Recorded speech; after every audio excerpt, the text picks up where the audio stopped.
Boa noite, meu nome é Bruno, sou desenvolvedor front-end aqui na Ubisoft e hoje eu vou falar de offline web com Service Worker. Só que antes eu quero falar sobre o App Cache, que era um modo de você cachear as aplicações web via HTML5. As vantagens dele era que ele era simples de configurar, ele funciona em todos os browsers, até no IE, e a implementação é rápida também. Então aqui eu tenho um exemplo que ele chama manifesto, que é um arquivinho texto que você põe na raiz da aplicação. E aí você põe o nome do arquivo, pode ser qualquer extensão, não coloquei appcache só para exemplo. E você lista todos os arquivos da aplicação aqui em cima.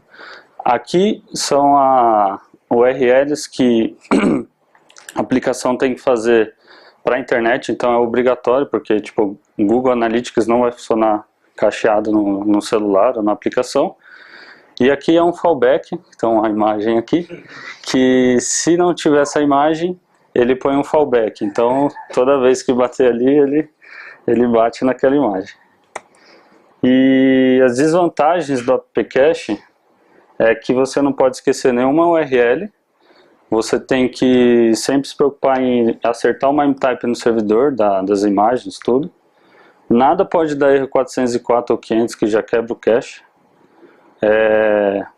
Nunca pode cachear o arquivo appcache, né, que é esse cara aqui. Porque se você cachear ele, para desfazer o cache na máquina do cliente é só formatando. Porque no browser não tem como um botão de sei lá e apagar esse cache, né? Então esse é um problema grande dele. Você não consegue desenvolver em cima dele, nem debugar, porque ele é mágico, né? Você cria um arquivo texto e o browser faz tudo. Então ele é limitado, complicado e chato, né? Então esse era o appcache. E agora a gente tem o Service Worker. O que é o Service Worker? Ele é um proxy que é instalado na máquina do cliente, no browser, e ele tem entre a aplicação web, o browser e o network, você consegue fazer essa interação entre os três. Então ele intercepta todas as requests, né, de chamada da rede. E aí você consegue interceptar todas as requests e responder no browser outra coisa, uma página cacheada que você deixou, ou uma mensagem, qualquer coisa para o usuário. E também dá uma experiência de um aplicativo offline efetivo. E também ele te dá acesso a push notification, que é aquelas notificações que tem hoje no Chrome, e também fazer o script rodar em background. Ele é uma API JavaScript, então você tem a liberdade de estar programando dentro dele, né? Então aqui é o start dele na index da sua aplicação. Você registra um arquivo, né, JavaScript, e aí ele é baseado em promise. Então se ele registrar, ele vai dar uma mensagem que eu coloquei, se não, deu ruim, senão você tem que usar um browser que funciona no Service Worker. E ele é compatível com a appcache, então se o cara está no browser antigo, ele roda appcache, se ele está no novo, ele mata o appcache automático e roda o Service Worker, mesmo se você colocou no HTML o manifest lá. Então ele ignora o appcache e começa a rodar o Service Worker. Aí aqui é a parte de instalação. Então toda vez que o cara entra na página, ele vai disparar um evento dentro desse arquivo, que vai rodar em background, então ele não atrapalha a thread lá do navegador, que o navegador tem o DOM, tem o JavaScript, os estilos, e aí ele roda paralelo, então ele não dificulta o carregamento dos arquivos da página, né? Então ele roda a parte. Aí ele chama esse install, você também pode chamar como dis.onInstall, e aqui dentro você pode fazer várias coisas, mas aqui eu usei a API de cache dele e cachei todas as minhas aplicações. Só que aqui eu já tenho JavaScript, então eu posso fazer diversas coisas, colocar um if ou qualquer coisa do tipo. e cachear vários arquivos de uma vez, o arquivo que eu quiser. E lá aquele ele cacheia tudo, né, o app cache. Aqui você tem um controle melhor e também você pode setar o nome do cache, né, que eu vou explicar mais pra frente porque que eu usei o V1 ali na frente, depois do nome. E esse é o evento de fetch, que é o que faz intercepta todas as requests do browser. Então, antes do browser bater na rede, ele passa por aqui, passando esse event, que tem todas as configurações do request, e você consegue interceptar.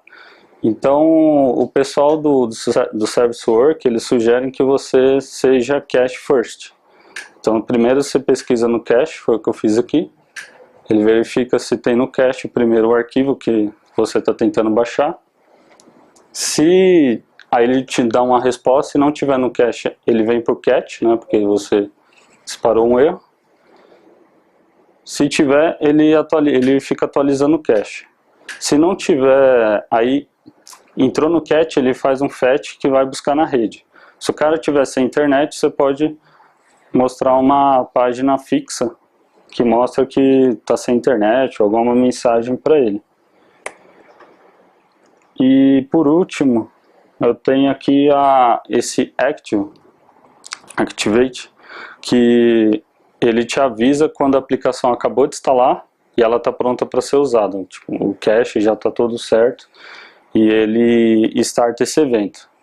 Mas também você pode usar, que nem eu fiz aqui, install, para quando você quiser fazer um update no cache do cara ou atualizar os arquivos. Então você cria uma V2, que aí você pode criar uma versão 2 do cache, ou pode criar subcaches, várias coisas. E aí quando o cara entrar no site de novo, ele vai ver que tem uma versão 2, ele vai deixar a versão 1 rodando ainda, não vai quebrar o cara. Então aí ele instala a versão 2 no cache, aí quando tiver pronto a instalação do cache 2, ele mata a versão 1. E aí você pode dar um aviso para o cara, reinicia o site, ou dar um F5 para ele carregar o cache novo. Então essas são as vantagens do Service Work. Ele roda em background, então se você fecha o browser, ele continua rodando, isso é uma vantagem dele. Mesmo com o browser fechado, a aplicação vai ficar rodando. Ele é baseado em Promise, também trabalha com a Cache API, tem outras APIs que ele também tem acesso. Ele é programático e controlável. Ele usa a estratégia do Chrome, que o Chrome ele atualiza em background, ele não te atrapalha, e ele te avisa, ó, tem uma atualização, reinicia o browser. E é o futuro, como diz a equipe do Service Work. E as desvantagens, mais por segurança do usuário, ele só funciona em HTTPS, porque você tem um proxy na máquina do cliente, e isso você pode fazer qualquer coisa, tanto para o mal quanto para o bem. Ele é totalmente assíncrono, então ele não roda nada que seja assíncrono como o local storage, já para não pesar o browser do cliente, porque se você começa a rodar muita coisa assíncrona, ele vai começar a travar o browser. Então o local storage é um exemplo que não funciona, só o IndexedDB que é assíncrono. O Ajax é a mesma coisa, se você usar o Ajax do modo síncrono também não funciona, só o assíncrono. E tem uma questão que ele pode parar a qualquer momento, então ele roda em background no browser, mas também não é infinitamente que ele vai ficar rodando, porque senão você pode torrar a máquina do cara. Então ele tem um cálculo lá, se você está usando muito ele já corta direto para não pesar, ou se está um tempo já rodando ele corta, mas se o cara abrir de novo a aplicação com a URL do seu site, ele já vai startar o install e vai continuar todo o processo de novo. E essa daqui eram as ideias que eles tinham. Então o background sync já tem API, já está funcionando. Então aqui você pode registrar um evento de, sei lá, o cara deu um exemplo de, vamos supor que o cara está postando, ou melhor, o Gmail. Você cria um e-mail novo, mesmo sem internet, ele salva aquele evento no cache do aplicativo, e aí quando voltar à internet é executado esse onSync. Então aí você pode ver o que tem para fazer sincronização e começa a mandar para API ou banco de dados, o que for. Então esse já tem código e já dá para usar. Tem o Push Notification, que é a mesma coisa do celular, você pode usar no browser também. E é a mesma coisa, você registra. Aqui nesse Details ele vai te retornar uma estrutura dos dados do push, porque no celular quanto no Android e na Apple, você precisa de um servidor para disparar os push notification. E no browser, ele também vai te dar uma URL, um endpoint, né, que você manda mensagem para ele e o browser já recebe essa notificação. Então, quando o browser receber, ele vai chamar esse onPush, aí você pode fazer qualquer outra coisa e mandar a notificação para o browser, que é aquela mensaginha que aparece do lado, que é o New Notification, passando a mensagem. E ainda você tem a opção de, se o cara clicar no push, o que você pode fazer dentro da aplicação, que é o onNotification Click. E aí você pode startar o seu Service Worker, mesmo com o browser fechado, ele recebe a notificação, clica, você abre o browser já no HTML que você deixou cacheado. E umas ideias que eles têm e ainda não desenvolveram é o geofencing, que é baseado na localização que a pessoa está. Se ele está dentro de uma loja, ele começa a receber promoções daquela loja no aplicativo dele, ou no computador não dá porque ele não vai ficar andando no computador, mas acho que vale mais por celular.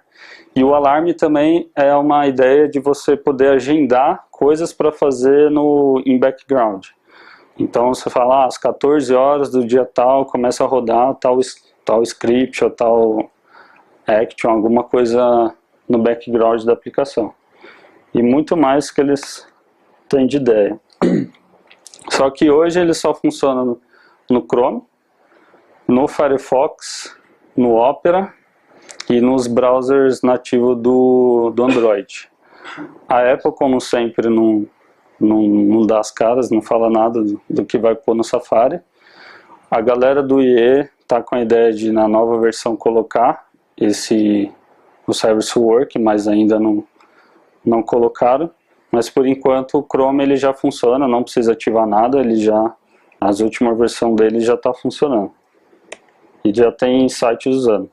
E quem está desenvolvendo o Service Work são dois caras do Google, um cara da Samsung e um cara da Mozilla.